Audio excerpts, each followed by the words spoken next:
Imagine a gilded cage in the heart of 1885 New York, where crystal chandeliers masked the rot beneath. The Whitaker family reigned as paragons of Gilded Age splendor, a devoted mother, her scholarly husband, and two blooming daughters whose grace turned heads at every gala. But when fortune's wheel turned cruel, one woman's unyielding grip on power spiraled into a vortex of murder, betrayal, and a mother's ultimate taboo, trading her daughter's innocence for survival.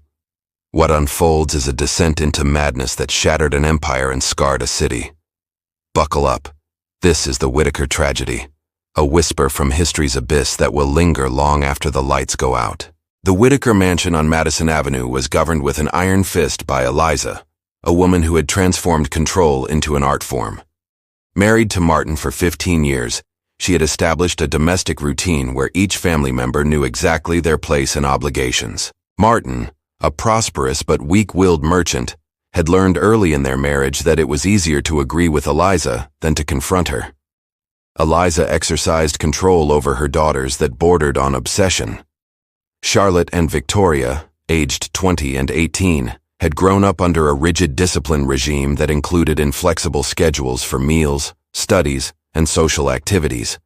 Any deviation from established rules resulted in punishments that the girls had learned to fear since childhood. When Charlotte was only 8 years old, Eliza noticed the girl had gained some weight during winter. The reaction was immediate and brutal. Eliza drastically restricted her daughter's food intake, allowing only water and small portions of bread for 3 days. Charlotte quickly learned that maternal approval depended on her ability to meet the impossible standards Eliza established. Eliza had developed a domestic surveillance system that included daily interrogations about her daughter's activities. She demanded detailed reports about every conversation they had, every book they read, and even about their nighttime dreams. Any hesitation or inconsistency in their responses was interpreted as disobedience and punished accordingly. Eliza had developed an elaborate system of rewards and punishments that kept her daughters in a constant state of anxiety. She meticulously recorded every transgression in a small black leather notebook. From conversations deemed inappropriate to body postures she judged improper. Punishments ranged from prolonged isolation to withdrawal of basic privileges, like books or art materials. The household servants had learned to recognize the signs when Eliza was particularly irritated with her daughters.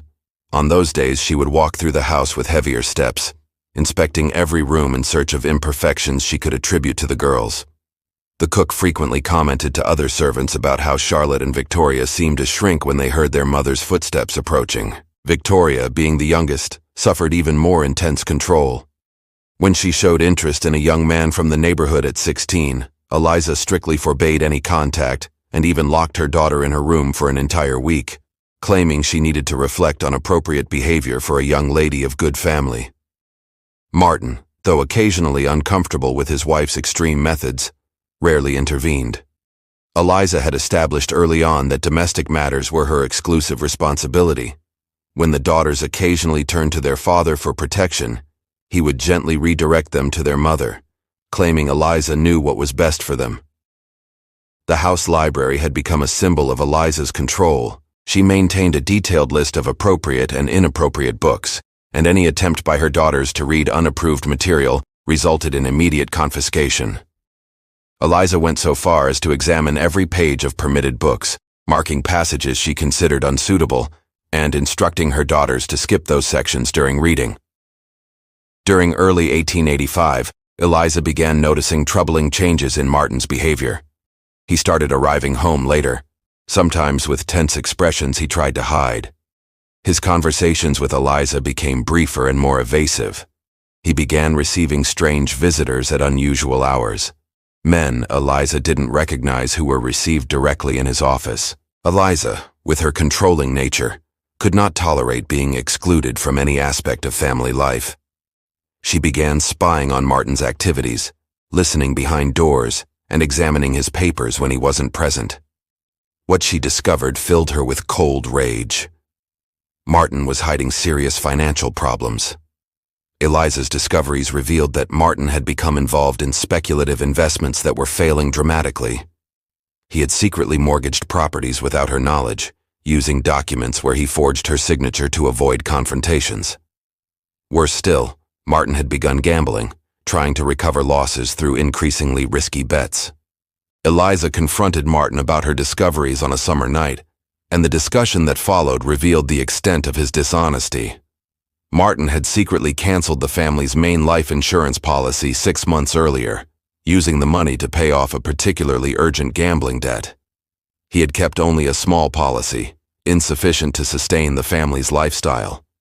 The revelation that Martin had risked the family's future without consulting her awakened in Eliza a fury she had never experienced before. Her obsessive need for control had been violated in the most fundamental way possible, and she could not forgive this betrayal. Martin tried to justify his actions by claiming he was trying to protect the family, but Eliza saw only weakness and incompetence. It was at that moment that Eliza made a decision that would change everything.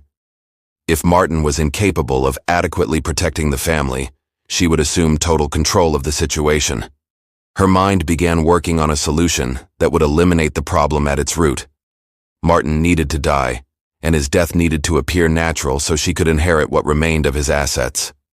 Eliza began discreetly researching poisons that could simulate natural illnesses. She discovered that certain common plants, when properly prepared, could cause symptoms that mimicked gastric fevers, a condition not uncommon among middle-aged men. She began cultivating these plants in her garden, claiming interest in herbal medicine for domestic purposes. The poison preparation was meticulous. Eliza carefully studied the dosages needed to cause gradual deterioration that wouldn't arouse immediate suspicion. She tested small quantities on garden animals, observing the effects and adjusting concentrations until she found the perfect combination. Martin began falling ill in late summer, developing symptoms Eliza had carefully planned. Nausea, abdominal pain, and general weakness were attributed to business stress and advanced age. Eliza perfectly played the role of the concerned wife, personally preparing all of Martin's meals and administering home remedies that actually contained calculated doses of poison. The family doctor was called several times during Martin's illness, but Eliza was always present during consultations, subtly influencing the diagnosis through her descriptions of symptoms. She had prepared extensively, studying medical conditions that could explain Martin's state without raising suspicions about poisoning. During Martin's final weeks of life, Eliza maintained total control over his care. She gradually kept Charlotte and Victoria away from their father's room, claiming their presence agitated the patient. In reality, she needed privacy to administer final doses of poison without witnesses. Martin died in agony, but Eliza remained by his side until the end, whispering words of comfort while coldly observing her work being completed. Martin's death on September 15, 1885, was recorded as complicated gastric fever. Eliza received the community's condolences with appropriate dignity, but inside, she felt dark satisfaction for having eliminated the problem threatening her family. She believed she had secured her daughter's financial future through her decisive action. The funeral was conducted with all appropriate solemnity, and Eliza perfectly played the role of the grieving widow. Charlotte and Victoria, genuinely sad about their father's loss, didn't suspect their own mother had orchestrated his death. Eliza preserved Martin's office exactly as he had left it, creating the impression of a widow honoring her husband's memory while secretly awaiting to discover the extent of her inheritance. Reginald Whitaker arrived from Philadelphia a week after the funeral to fulfill his role as testamentary executive. Martin's nephew and a respected lawyer, Reginald had been chosen by his uncle to organize the family's financial affairs. Eliza received him with courtesy, demonstrating serene confidence about the financial situation that was about to be brutally destroyed. Eliza expected to discover a substantial inheritance that would justify Martin's assassination. She had killed her husband, believing his death would result in financial security for the family, and anxiously awaited confirmation of her expectations. Reginald, however, brought discoveries that would transform Eliza's satisfaction into absolute horror. During his initial investigation, Reginald discovered that Martin had maintained secret correspondence with an accountant in Philadelphia, desperately trying to restructure his debts without Eliza's knowledge. The letters revealed a completely desperate man who had considered fleeing the city to escape the most dangerous creditors. One particularly disturbing letter showed Martin contemplating suicide as the only way out of his financial problems. The first shock came when Reginald revealed that Martin had canceled the main life insurance policy 6 months before his death. Eliza feigned surprise, but inside felt growing rage as she understood she had killed her husband for an inheritance that didn't exist. The remaining small policy was insufficient to even cover funeral costs.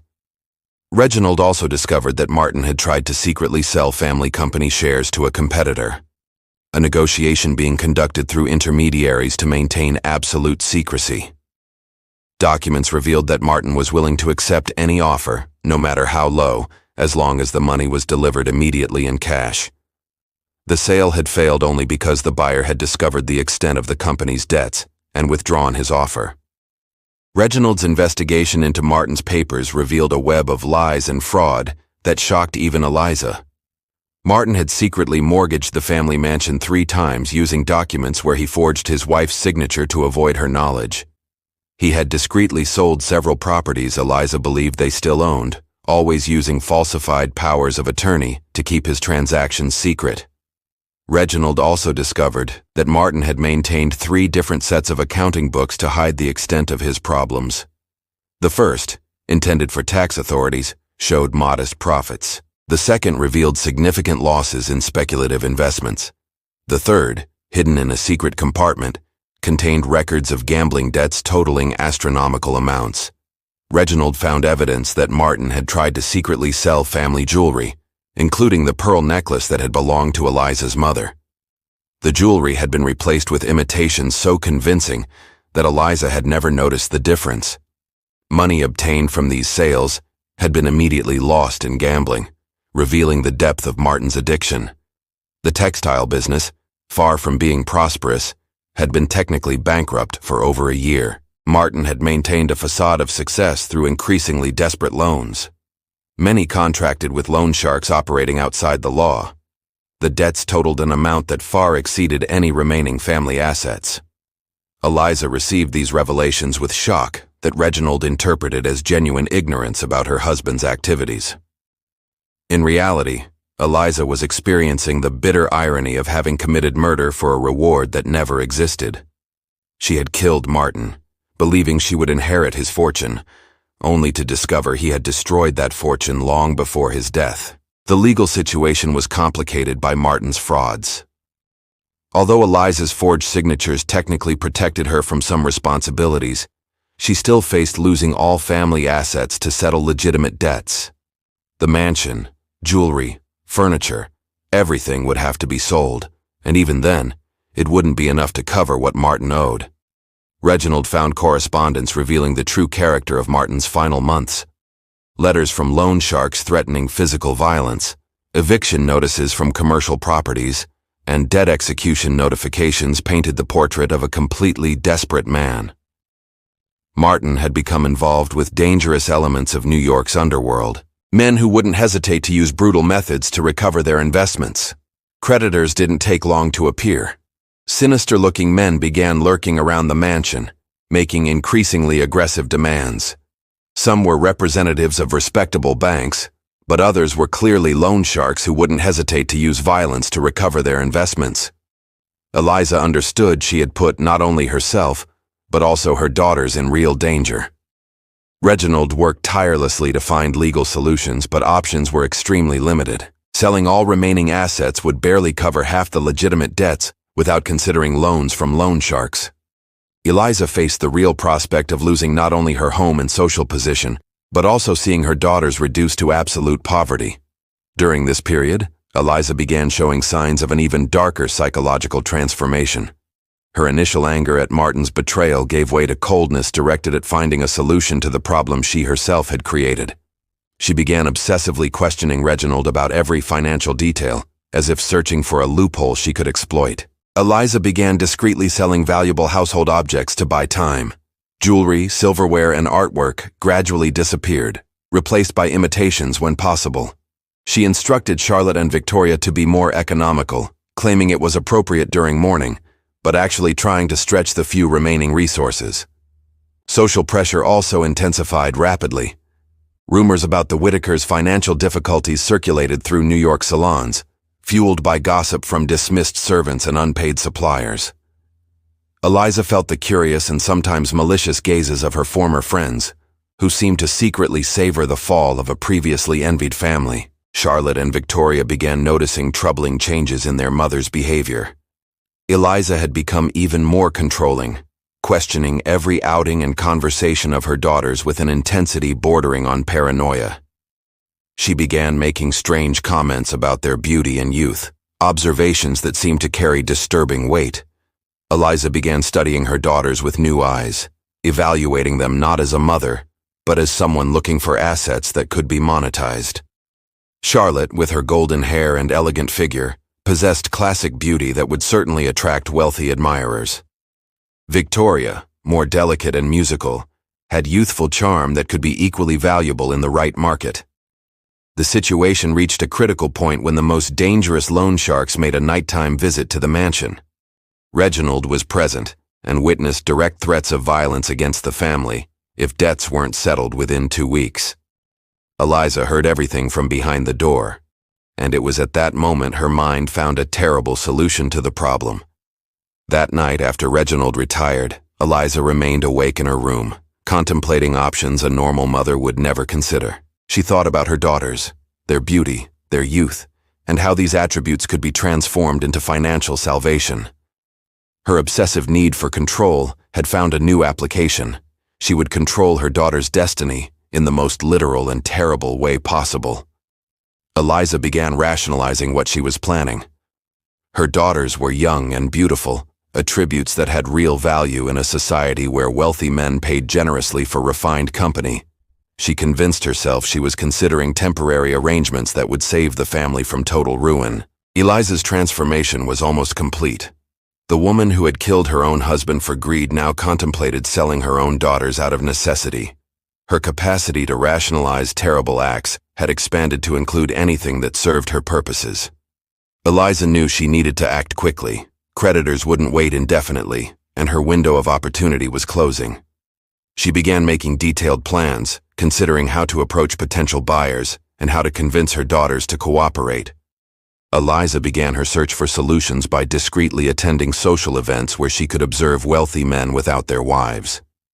She had understood that there were gentlemen of New York's high society who might be interested in discreet arrangements, especially those trapped in passionless marriages or with sick wives. During a charity tea at Genevieve Graham's house, Eliza overheard a whispered conversation between older ladies about special arrangements certain families made to resolve financial difficulties. The words were carefully coded, but Eliza perfectly understood the subtext. There was a market for refined young women, and she had 2 valuable commodities at home. Eliza discovered these arrangements were more common than she had imagined. During discreet conversations with other matriarchs, she learned of at least 3 families that had resorted to similar solutions in the past 2 years. One widow had sent her daughter to study music in Europe, returning months later with sufficient resources to settle all family debts. Another had arranged private tutoring for her youngest daughter, which resulted in a generous donation to the family. Eliza identified 2 potential targets through careful observation and discreet inquiries. The first was Leonard Forsythe, a 52-year-old banker married to a chronically ill woman who rarely appeared in public. Forsythe owned a secondary mansion in Brooklyn and was known for his generosity with causes he supported discreetly. Eliza had observed Forsythe during several social events and noticed disturbing patterns in his behavior. He always positioned himself strategically near young women during conversations, maintaining prolonged eye contact that made many of them feel uncomfortable. When their wives or mothers stepped away momentarily, he would take advantage to make comments about the blossoming beauty of the young women, always with a smile that didn't reach his eyes. Eliza had noticed how Forsythe discreetly observed young women during social events, always when his wife wasn't present. He had the habit of prolonging conversations with mothers of unmarried daughters, asking apparently innocent questions about the young women's education and talents. His body language revealed interests that went beyond social courtesy. The second was Thomas Cartwright, a 45-year-old industrialist who had made his fortune in textile machinery production. Cartwright had been married for 20 years, but his wife had become increasingly reclusive after a series of miscarriages. He was known for his philanthropy and for hosting cultural events at his private property. Eliza conducted a discreet investigation into both men, talking with domestic servants and suppliers who served their residences. She discovered that Forsythe maintained a private apartment in downtown New York, officially for business meetings, but which was frequented by young women at specific hours. Cartwright, in turn, had been seen in questionable establishments in the Port District, always accompanied by young women who clearly didn't belong to respectable social circles. Eliza organized casual encounters with both men during social events, always presenting herself as a widow in difficulties who needed advice on how to protect her young daughters. She discreetly mentioned Charlotte and Victoria's beauty and refinement, carefully observing the men's reactions to assess their interest. Forsythe showed immediate interest when Eliza described Charlotte. His eyes lit up in a way that made Eliza feel nauseous, but she forced herself to maintain composure. He offered help for the family, suggesting he could provide protection for Charlotte at his Brooklyn property, away from the creditors threatening the family. Cartwright showed intrigue about Victoria, especially when Eliza mentioned her musical talent. He suggested he could offer specialized tutoring to develop the young woman's talents, providing her with opportunities a family in difficulties couldn't afford. His words were carefully chosen, but his intentions were clear. The negotiations that followed were conducted with the coldness of commercial transactions. Eliza discussed accommodation terms and behavioral expectations as if she were selling cattle. Forsythe offered a substantial amount for Charlotte's company for 2 months, money sufficient to settle the most urgent debts. Cartwright made a similar offer for Victoria. Eliza returned home with preliminary agreements and a terrible weight in her heart. She had crossed a moral line from which she knew there would be no return, but rationalized her actions by telling herself it was a temporary sacrifice. Her daughters would be protected by wealthy and respectable men, and would soon be free to resume their normal lives. Charlotte's preparation for her arrangement was a meticulous and disturbing process. Eliza invented an elaborate story about a benefactor who had become interested in helping the family during their difficulties. She described Forsythe as a gentle and generous man who offered temporary protection in exchange for refined company at social events. Charlotte, conditioned since childhood to obey maternal decisions without question, reluctantly accepted Eliza's explanation. She had grown up under such rigid control that questioning her mother's decisions was unthinkable. Eliza took advantage of this submission, convincing Charlotte it was an opportunity to help the family and perhaps find a suitable future husband. Preparations included a new wardrobe carefully selected to please Forsythe's tastes. Eliza personally supervised every detail from choosing undergarments to specific lessons on how to entertain older gentlemen. She instructed Charlotte about the importance of absolute discretion, emphasizing that any indiscretion would ruin the entire family. Charlotte's delivery happened on a cold August morning in 1885. Eliza personally accompanied her daughter to Forsythe's mansion in Brooklyn, presenting her as if she were a young woman being introduced to a new social circle. Forsythe received Charlotte with exaggerated courtesy, but Eliza noticed how his eyes traveled over the young woman's body with predatory intensity. Eliza left Charlotte at the mansion with promises that everything would be perfectly respectable and that she would check on her well-being in a few weeks. She received the first payment installment that same day, an amount of money representing more than Martin earned in 6 months. The weight of coins in her purse echoed the weight on her conscience, but she forced herself to think only of the temporary salvation they represented. Simultaneously, Eliza prepared Victoria for a similar fate. The young woman, even more submissive than her sister due to age, accepted the explanation that an arts patron had offered specialized musical tutoring. Eliza described Cartwright as a philanthropist who helped talented young women develop their gifts. Victoria was delivered to Cartwright just 1 week after Charlotte had been taken to Forsythe. Eliza had planned the deliveries almost simultaneously to maximize financial relief and minimize the time she would have to maintain the lies. Cartwright received Victoria at his mansion with the same predatory courtesy Forsythe had demonstrated. During the following months, Eliza lived in a state of constant anxiety mixed with temporary financial relief. She had sold both daughters and knew exactly what that meant.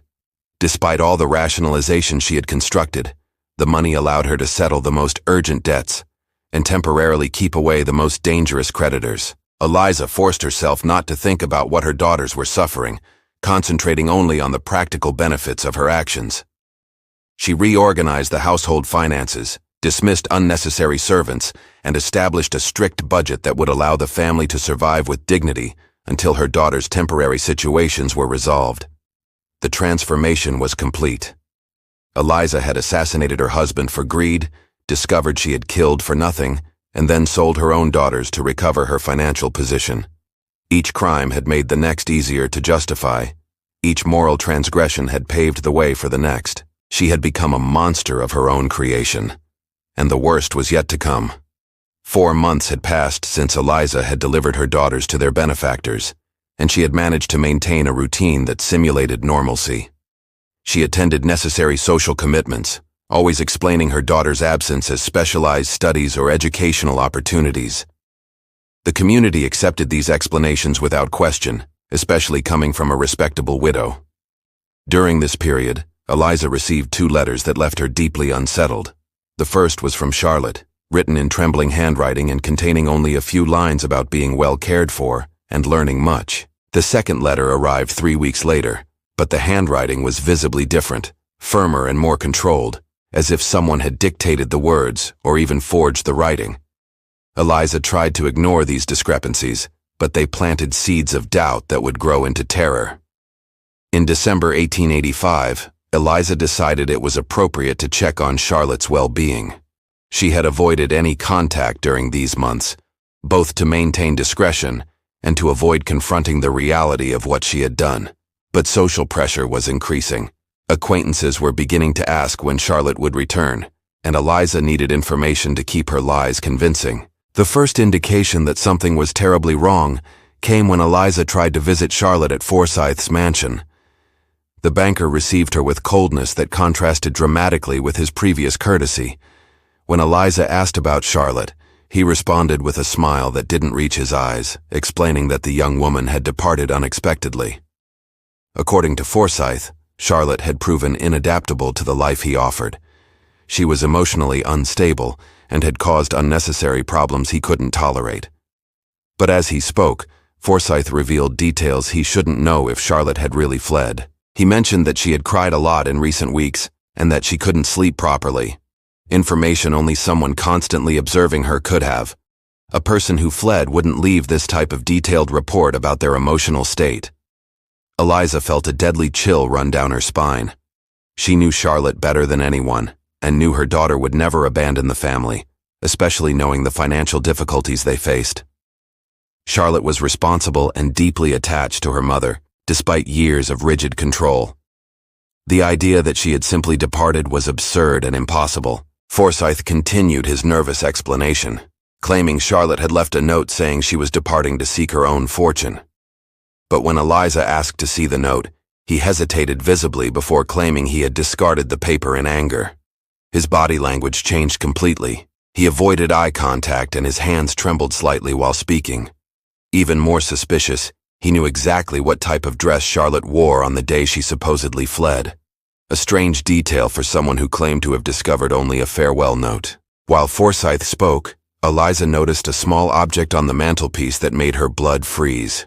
It was the cameo brooch Martin had given Charlotte on her 18th birthday, a unique piece the young woman wore constantly. The brooch was discreetly positioned among other decorative objects, but Eliza recognized it immediately. Charlotte would never have left that brooch behind, especially if she were fleeing. Eliza's maternal intuition screamed that something terrible had happened to Charlotte. Every instinct she possessed as a mother said her daughter was dead, but she fought desperately against this realization. She wanted to believe Charlotte was alive somewhere, that she had really fled. But the evidence was accumulating overwhelmingly. Forsyth's nervousness, the impossible details he knew, the abandoned brooch. Everything pointed to a truth Eliza didn't want to accept. Eliza gradually understood that Charlotte was dead. Forsyth had killed her daughter, and now kept a memento of her as if it were just another object. The weight of this realization was overwhelming, but Eliza couldn't demonstrate her suspicions without incriminating herself. She had delivered Charlotte voluntarily, and any accusation would reveal her own participation in the scheme. Terrified about Charlotte's fate, and desperate to save at least one daughter, Eliza rushed to Cartwright's mansion. What she found was almost worse than death.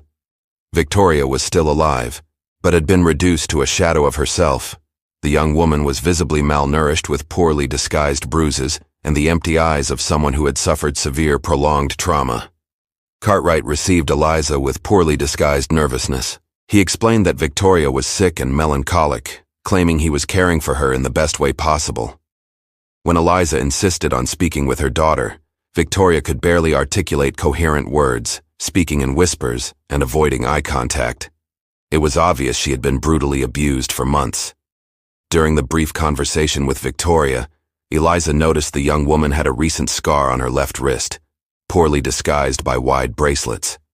When questioned about the mark, Victoria only shook her head and whispered, "I can't talk about it." Cartwright quickly interrupted the conversation, claiming Victoria needed rest, but Eliza had seen enough to understand her daughter had tried to take her own life. Eliza faced a terrible dilemma. She had sold both daughters and now one was dead, while the other was being systematically destroyed. Her greed had resulted in the complete destruction of her family. The weight of guilt was overwhelming, but Eliza still needed to find a way to save Victoria without incriminating herself. Victoria's condition revealed months of systematic abuse that went far beyond what Eliza had imagined possible. The young woman had lost weight dramatically. Her hair was dull and brittle, and she showed clear signs of severe psychological trauma. When Eliza tried to touch her daughter's face in a gesture of affection, Victoria instinctively recoiled as if any physical contact were a threat. Cartwright had transformed the promised musical tutoring into a prison where Victoria was subjected to daily abuse. In desperation, Eliza made a risky decision. She sought out Detective Pierce Kingston of the New York Police, inventing a carefully elaborated story about her daughters being kidnapped by men posing as respectable benefactors. She claimed Cartwright had taken Victoria under false pretenses and now held her against her will. Kingston was an experienced investigator who had dealt with cases involving New York's elite. Something in Eliza's story didn't sound completely true. Her hesitations, subtle contradictions, and excessive nervousness suggested she was omitting crucial information.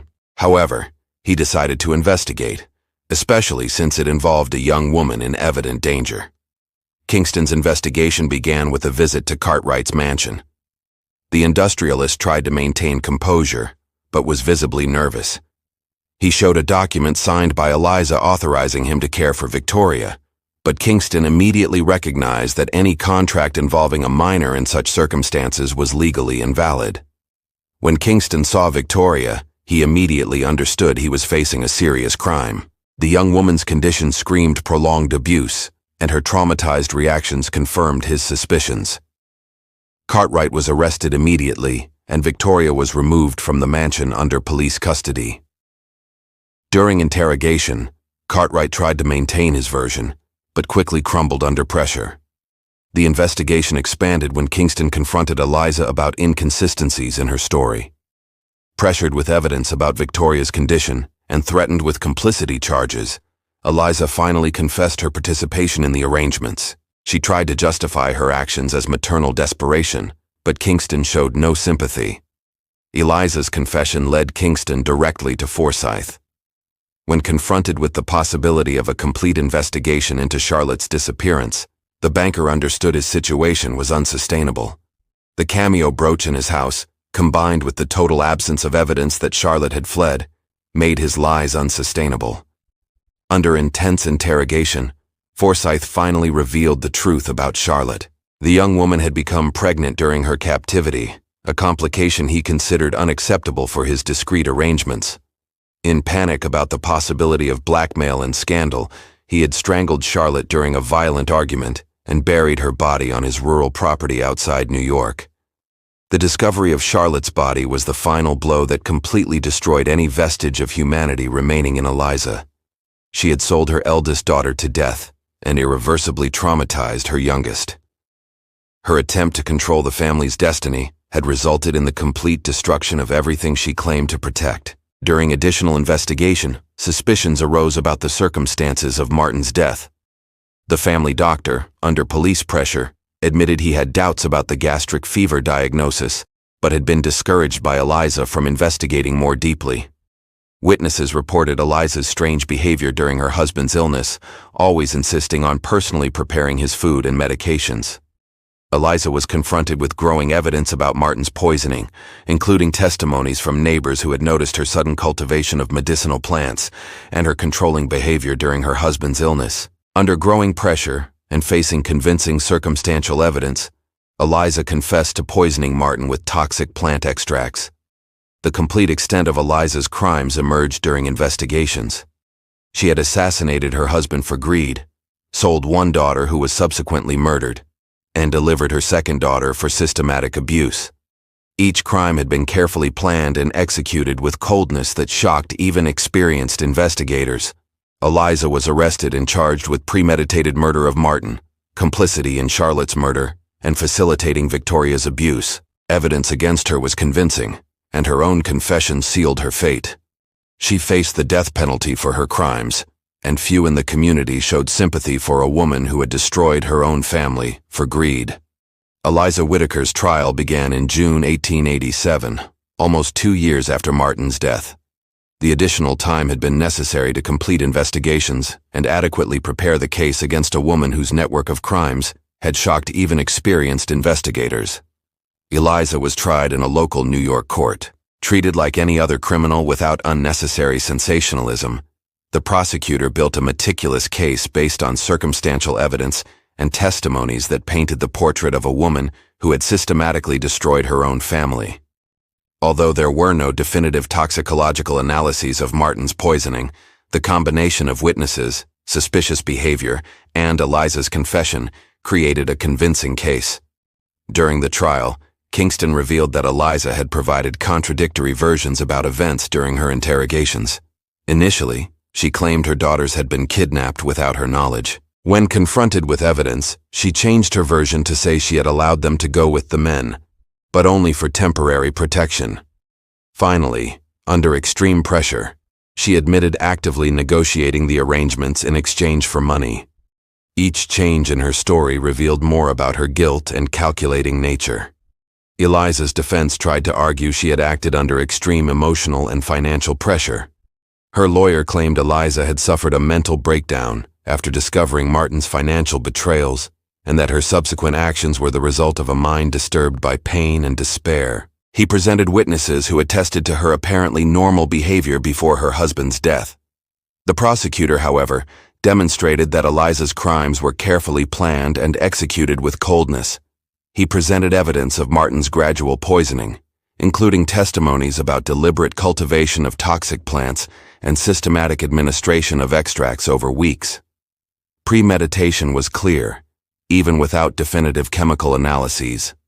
The prosecutor also revealed disturbing details about Eliza's history of abusive control over her daughters. Neighbors and acquaintances testified about extreme punishments, prolonged isolation, and the psychological terror regime Eliza had imposed on her daughters since childhood. One neighbor reported seeing Eliza force Charlotte to stand in the garden during a winter storm for 3 hours as punishment for smiling at a young man in church.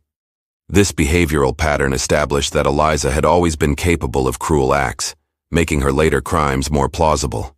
The trial also revealed that Eliza had attempted to bribe a key witness during investigations. She had offered a substantial amount to one of Cartwright's domestic servants to change her testimony about Victoria's condition. The bribery attempt was discovered when the servant reported the offer to authorities, providing more evidence of Eliza's calculating nature. Victoria's testimony was the most devastating moment of the trial. The young woman, still visibly traumatized and speaking with difficulty, described the horrors she had suffered at Cartwright's mansion. Even more shocking was her revelation that Eliza had visited the mansion once during her captivity, collecting payment and deliberately ignoring her obvious suffering. Victoria testified that she had begged her mother to take her home during that visit, showing bruises and describing the abuse she suffered. Eliza had coldly responded that she needed to fulfill her obligations and that sacrifices were necessary to save the family. The maternal coldness revealed in this testimony shocked everyone present in the courtroom. Forsyth, cooperating with the prosecution in exchange for a reduced sentence, revealed disturbing details about Charlotte's murder. He described how the young woman had discovered her pregnancy after months of abuse and threatened to expose the entire situation if she wasn't immediately freed. In panic about the possibility of blackmail and scandal, he had strangled Charlotte during a violent argument and buried her body in a shallow grave on his rural property. Cartwright also cooperated with the prosecution, revealing how Eliza had coldly negotiated the terms of the arrangement involving Victoria. He described how she had specified exactly what type of services her daughter should provide and had collected payment without showing any concern for the young woman's well-being. His description painted Eliza as a procurer, not a desperate mother. During the trial, Eliza remained silent most of the time, occasionally whispering with her lawyer, but never showing visible emotion. When finally called to testify in her own defense, she spoke in a monotone voice, as if reporting events that had happened to someone else. Eliza claimed she had acted only to protect her daughters from poverty and social dishonor. She insisted she genuinely believed the arrangements would be temporary and respectful, and that she never imagined Charlotte would be murdered. Regarding Martin's poisoning, she claimed to have acted in despair after discovering his financial betrayals, but her explanation sounded rehearsed and without genuine emotion. The trial also revealed details about Eliza's childhood that helped explain, though not justify, her behavior. Witnesses reported she had grown up in a family where rigid control and severe punishments were normal, and that she had reproduced these patterns with her own daughters. Her own mother had been known for locking Eliza in a dark basement for days as a child, and for using discipline methods that bordered on psychological torture. Her obsessive need for control had been fed by years of conditioning that equated love with domination. The jury deliberated for 6 hours before returning with a guilty verdict on all charges. The judge sentenced Eliza to death by hanging, declaring that her crimes represented a fundamental perversion of maternal instincts that shocked the community's conscience. The sentence was received with silent approval by those present. Eliza received the sentence without showing any emotion, as if she were already dead inside. She was executed on November 3, 1887. 2 years after delivering Charlotte to Forsyth. Her last words were a request for forgiveness directed at Victoria, who refused to visit her in prison or witness her execution.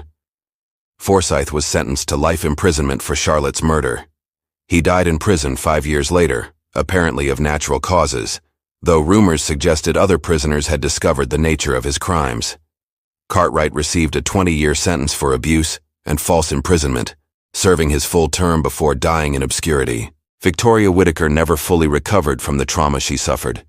Reginald Whitaker, as the only surviving relative, assumed her guardianship and provided specialized medical care, but the psychological damage was irreversible.